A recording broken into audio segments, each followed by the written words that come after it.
안녕 판심이들. 다음 주 27일 월요일 휴일인 거 알지? 근데 여기를 둘러싸고 27일날 왜 쉬어야 되냐? 31일로 해달라! 이런 며느리들이 많았어. 왜냐면 설 전에 연휴가 하나 더 있으면 더 일찍 시댁에 가서 막 전 부치고 더 일해야 된다는 거지. 그래서 차라리 끝나고 해달라 이런 요청들이 있었다고 하더라고. 민족 최대 명절인 설날 연휴를 앞두고 오히려 스트레스 받는 사람도 많다는 거야. 온 가족이 모이는 설날이나 추석 연휴 등에는 시어머니와 며느리의 고부 갈등이나 사위와 장인, 장모의 이 갈등이 많이 발생해. 이런 사안이 발단이 돼서 부부싸움을 하는 경우도 많거든. 명절에 방문 안 하겠다, 나는 안 가겠다, 너 혼자 갔다 와라, 왜 네 집에 내가 가야 되나, 이거부터 시작해가지고 명절 끝나고 나면 우리 회사도 명절 때 있었던 각종 일들이 이혼 사유가 되느냐 이런 걸로 사실 상담이 많아지거든. 명절에 방문 거부하는 게 이혼 사유가 될까? 이거는 사실은 평소에 부당한 대우가 있었느냐에 달렸거든. 만약에 먼저 시댁이 며느리에게 평소부터 막 폭언을 한다든지 이런 경우가 있다면 오히려 여자 측에서 이혼을 제기할 수 있어. 내가 상담받은 사건도 이런 경우가 있었는데, 시어머니가 평소에도 이 며느리한테 너 어디 고쳤냐, 너 뭐 이거 했냐, 성형수술했냐, 엉덩이는 왜 그렇게 크냐, 뭘 넣었냐, 부엌에서 일하고 있으면 가슴을 이렇게 팍 치면서 딱딱하네? 막 이래서 정말 기분이 나빴는데, 한 번은 아기를 낳아서 모유수를 하는데 시어머니가 들어와서 너는 성형한 가슴이라서 애가 실리콘 먹으면 어떡하냐 이런 말을 했다는 거야. 이거는 사실 평소에 시댁에서 너무했잖아. 사람을 약간 인격 모독하는 이런 발언이 부당한 처우가 문제가 돼서 나는 이런 시댁에는 가고 싶지 않다라고 하는 경우에는 여자 측에서 오히려 배우자의 부모가 나에게 부당한 대우를 했다고 이혼을 제기할 수 있어. 하지만 한 번의 방문 거부, 나는 이번에는 뭐 가지 않겠다, 이런 경우에는 방문 거부만으로 이혼 사유가 되긴 어렵겠지만 이런 부당한 사유가 없음에도 불구하고 무조건적으로 지속적으로 나는 방문을 하지 않겠다, 너희 부하는 아예 연락을 하지 않겠다, 이런 경우에는 시댁이나 처가에 대한 부당한 대우로 간주될 수 있어서 남편 측에서 오히려 이혼 소송을 제기할 여지도 있어. 명절이 지나고 나면 정말 이혼 상담이 많이 들어오거든. 출발할 때 뭘로 싸웠다느니 시댁에 갔는데 형님이 자기한테 이렇게 해서 너무 기분이 나쁘겠다니, 정말 막 이런 사유로 이혼을 하고 싶다는 생각이 너무 많이 드나 봐. 여자들은 그만큼 이 차례상 준비하고 제사상 준비하고 이런 게 스트레스가 크다는 거지. 그렇다면 실제 이혼하는 사람들이 가장 많이 이혼하는 사유는 뭘까? 우리 회사의 첫 번째 이혼 사유는 사실 외도인 것 같아. 두 번째가 성격 차이, 세 번째가 의외로 폭행이야. 그런데 이 경제적 문제는, 경제적 문제만으로 나는 집이 너무 어려워서 부인과 이혼하겠어요, 나는 남편이 돈을 너무 못 벌어서 경제적 이유만으로 이혼하겠어요, 이런 경우는 사실 없는 것 같고, 외도했는데 남편이 돈도 못 벌어서 집도 어려워, 성격도 나쁜데 둘이 돈도 없고 마이너스가 늘어가, 그 다음에 폭행을 하는데 남편이 돈이 없어, 막 이런 경우에 사실 결합돼서 하는 거 많지. 그렇기 때문에 사실 경제적 사유만으로 움직이는 경우는 그렇게 흔한 것 같지가 않아. 근데 요즘에는 신혼이혼이 생각보다 많은데, 신혼이혼이라고 하면 결혼하고 나서 3, 4년 내에 이혼하는 건데, 이게 좀 예전이랑 다른 게 뭐냐면, 우리 때는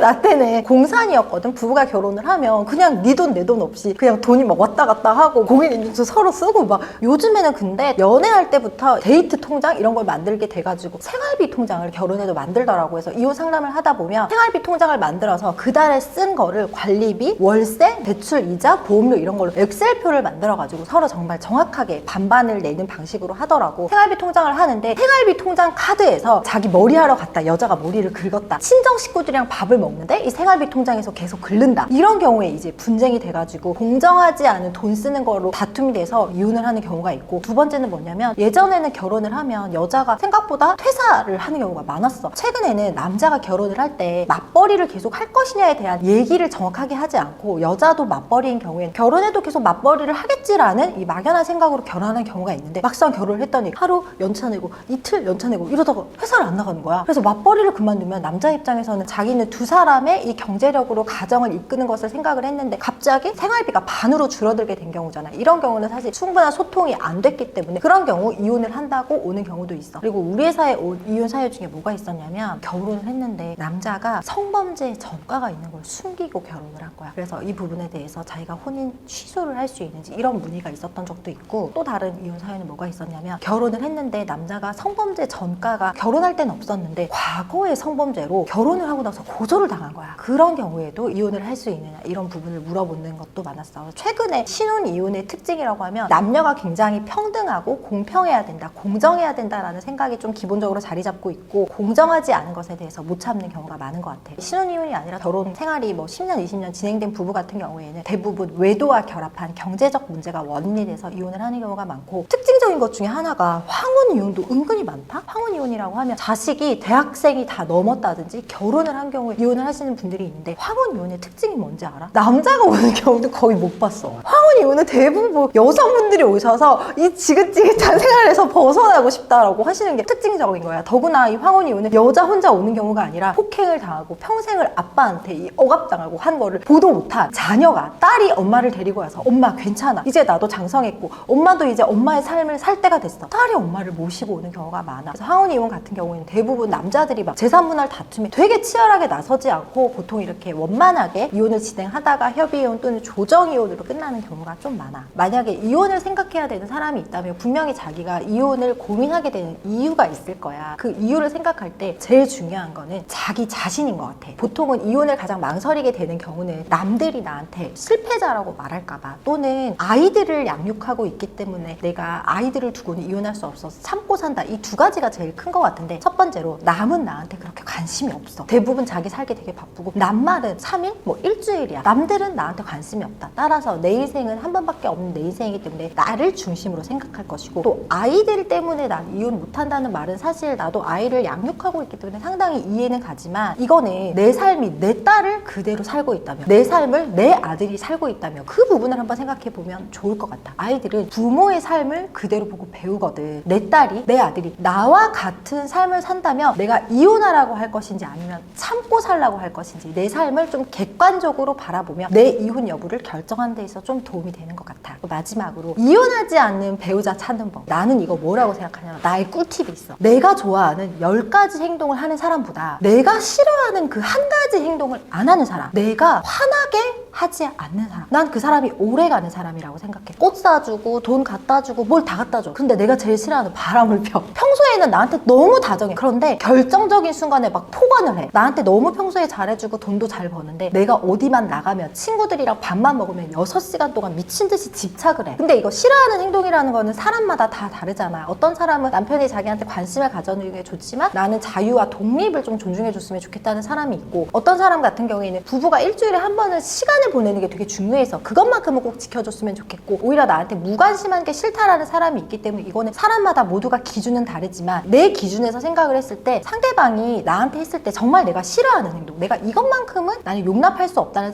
행동이 분명히 사람마다 한 가지는 있을 거거든. 그거를 알아서 결혼할 사람이 내가 좋아하는 10가지 행동을 해주는 사람이 아니라 내가 싫어하는 행동만큼은 절대 하지 않으려고 노력하는 사람이지. 우리가 기분 좋게 평생을 살면 그 조증이잖아. 기분이 좋았다가 나빴다가 하기도 하지만 이 감정의 폭이 점점 좀 일관되게 크지 않게 살아가는 게 나는 삶을 평온하고 행복하게 살아가는 방식이라고 생각하는데, 내가 이 사람으로 해서 화를 크게 낸다는 건 내 감정의 폭이 너무 커지는 거고, 그런 사람과 평생을 살기는 나는 힘들다고 생각하기 때문에 서로서로 우리 일정한 감정의 폭을 잘 유지하는 일관성 있는 사람, 이런 사람들이 안정된 결혼 생활을 하는 비결이라고 나는 생각해. 그리고 우리 판심이 이혼 상담을 진짜 많이 하고 우리가 상간 소송도 많이 하고 이혼 사건도 많이 하는데, 내가 이혼 전문 변호사로서 생각하는 이거 4개만 하면 이혼 절대 안 한다, 이 4가지가 있는데 뭔지 알아? 첫 번째, 부부는 동성 간에 만나는 관계가 아니잖아. 최근에는 동성혼이 있지만 생물학적으로 XY를 말하는 게 아니라 상대방이 어쨌든 이성이라고 생각하기 때문에 결혼을 하잖아. 부부는 생물학적인 남남여의 관계가 아니잖아. 그렇기 때문에 나는 성생활은 필요하다고 생각하고, 적어도 뭐 이거는 사람마다 좀 다르겠지만 주기적인 성생활이 기반을 할 때 절대 이혼하지 않는다. 두 번째, 부부 중심의 자녀 양육이야. 자녀 양육을 하는 건 물론 중요하지. 하지만 자식이 주가 되는 부부 생활은 나는 결국은 이게 서로에게 이 가치관에 맞지 않기 때문에, 자식은 우리에게 온 선물이고 손님 같은 존재잖아. 자식은 잘 성숙한 시민으로 키워내서 시민사회의 일원으로 잘 적응하게끔 하는 게 나는 이게 정말 부모가 잘하는 역할이라고 생각하거든. 따라서 부부가 중심이면서 자녀를 양육하는 방식을 잃지 않을 것. 세 번째는 내가 아까 말했던 상대방이 싫어하는 행동은 하지 않기. 한심이도 우리 사회가 지금 결혼이라는 게 결혼을 할 수도 있고 안 할 수도 있고 되게 다양한 사회로 가고 있거든. 난 다양성은 언제나 존중하고, 이것에 대해서 우리가 서로 편견을 가지지 않고 정말 개인의 자유를 존중하는 그런 문화가 좀 이뤄졌으면 좋겠고, 결혼도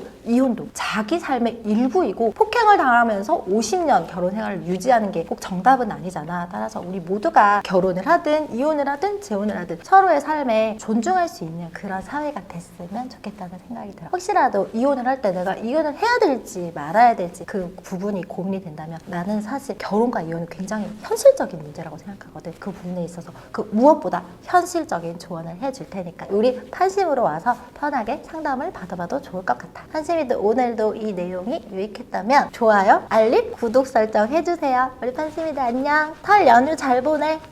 1심, 2심, 판심. 판심 법무법인